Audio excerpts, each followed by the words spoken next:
नमस्कार मंडळी, अन्नपूर्णा खाद्य पाककृती या चॅनलमध्ये आपलं स्वागत आहे। आज आपण बनवणार आहोत मँगलोर बन। चला तर या रेसिपीचं प्रथम आपण साहित्य बघून घेऊया। त्यासाठी लागणारे साहित्य आहे, इकडे मी 2 पिकलेली अशी केळी घेतलेली आहेत, इलायची, तुम्ही साधी पण केळी वापरू शकता। त्यानंतर 2 चमचे साखर घेतलेली आहे, 2 चमचे दही घेतलेला आहे, त्यानंतर 1 कप मैदा घेतलेला आहे, 1 चमचा जिरं, 2 चमचे तूप आणि चवीनुसार मीठ घेतलेला आहे। चला तर रेसिपीला सुरुवात करायची आहे। इकडे मी स्टीलचा बाउल घेतलेला आहे, त्यानंतर केळी आहे ती मी अशी सोलून घेतलेली आहे, त्यानंतर अशी मी कट करून घेतलेली आहेत, बघू शकता असे तुकडे करून मी घेतलेले आहेत। त्यानंतर ही केळी आहे ती फोकच्या साहाय्याने आपण अशी मॅश करून घ्यायची आहेत। तुम्ही मॅशरचा पण वापर करू शकता, बघू शकता अशी मी मॅश करून घेतलेली आहे। आपली केळी मॅश करून झालेली आहेत। त्यानंतर याच्यामध्ये साखर घालायची आहे 2 चमचे व चमच्याच्या साहाय्याने आपण आता हे मिक्स करून घेणार आहोत। साखर पूर्ण आपल्याला इकडे विरघळवायची आहे, बघू शकता तुम्ही साखर आपली मस्तपैकी अशी विरघळलेली आहे, बघू शकता तुम्ही। त्यानंतर याच्यामध्ये आपण दही घालायचं आहे, त्यानंतर जिरं घालायचं आहे, त्यानंतर याच्यामध्ये आपण चवीनुसार मीठ आहे ते घालायचं आहे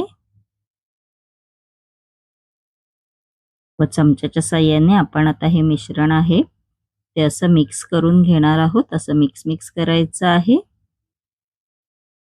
आपलं मिक्स करून बघू शकता तुम्ही झालेला आहे। आपण आता याच्यामध्ये अर्धा चमचा खायचा सोडा आहे तो घालायचा आहे व परत चमच्याच्या साहाय्याने आपण आता हे मिक्स करायचं आहे, असं मिक्स करून घ्यायचं आहे। त्यानंतर या बॅटर मध्ये आपण मैदा घालायचा आहे, असा थोडा करून आपल्याला मैदा घालायचा आहे व चमच्याच्या साहाय्याने असं मिक्स करून घ्यायचं आहे। परत मैदा घालणार आहोत, परत मिक्स करून घ्यायचं आहे चमच्याच्या साहाय्याने। इकडे आपल्याला पाण्याचा वापर अजिबात नाही करायचा आहे,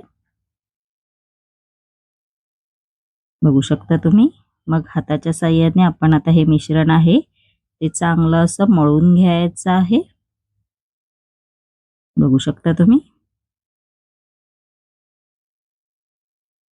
आपलं बॅटर मळून झालेलं आहे। आपण आता याच्यामध्ये तूप घालायचं आहे व परत मळून घ्यायचं आहे। त्यानंतर आपण या बॅटरला रेस्ट द्यायला ठेवणार आहोत। 4 ते 5 तास आपल्याला हे बॅटर रेस्टसाठी ठेवून द्यायचं आहे, जेणेकरून ते फुगेल। तुम्ही ओव्हरनाईट पण ठेवू शकता। आपली 5 तास झालेली आहेत आणि आपला डो सुद्धा मस्तपैकी असा फुगलेला आहे, बघू शकता तुम्ही।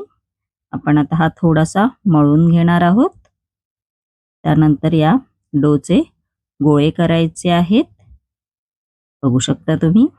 तुम्ही तुमच्या अंदाजे गोळे करा, जेवढे तुम्हाला मोठे पाहिजेत तेवढे। त्यानंतर इकडे मी पोलपाट घेतलेला आहे, आपण पोलपाटावर असं मैदा आहे तो असं स्प्रिंकल करायचा आहे। त्यानंतर असा डोचा गोळा घ्यायचा आहे मैद्याच्या पिठाचा आणि असं लाटायचं आहे, बघू शकता। अशी जाडी ठेवायची आहे। आपलं लाटून सुद्धा झालेलं आहे। आपण आता हे तळून घेणार आहोत। त्यानंतर नेहमीप्रमाणे तेल गरम करायला मी आधीच ठेवलं होतं कढईमध्ये। तेल आपलं चांगलं गरम झालेलं आहे। आपण आता याच्यामध्ये जे बन आहेत ते तळून घेणार आहोत। मीडियम टू हाय फ्लेमवर आपल्याला इकडे तळून घ्यायचे आहेत।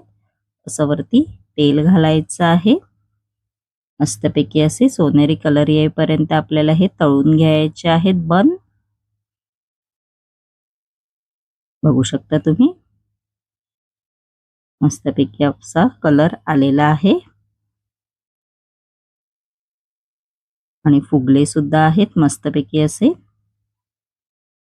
आणि आपला मँगलोर बन तयार झालेला आहे बघू शकता तुम्ही मस्तपैकी अशी खोबऱ्याची चटणी बरोबर तुम्ही हा खाऊ शकता मस्तपैकी असा गोड तिखट असं माझी ही रेसिपी जर आवडली असेल तर नक्की माझ्या चॅनलला लाईक शेअर अँड सबस्क्राईबर करायला विसरू नका धन्यवाद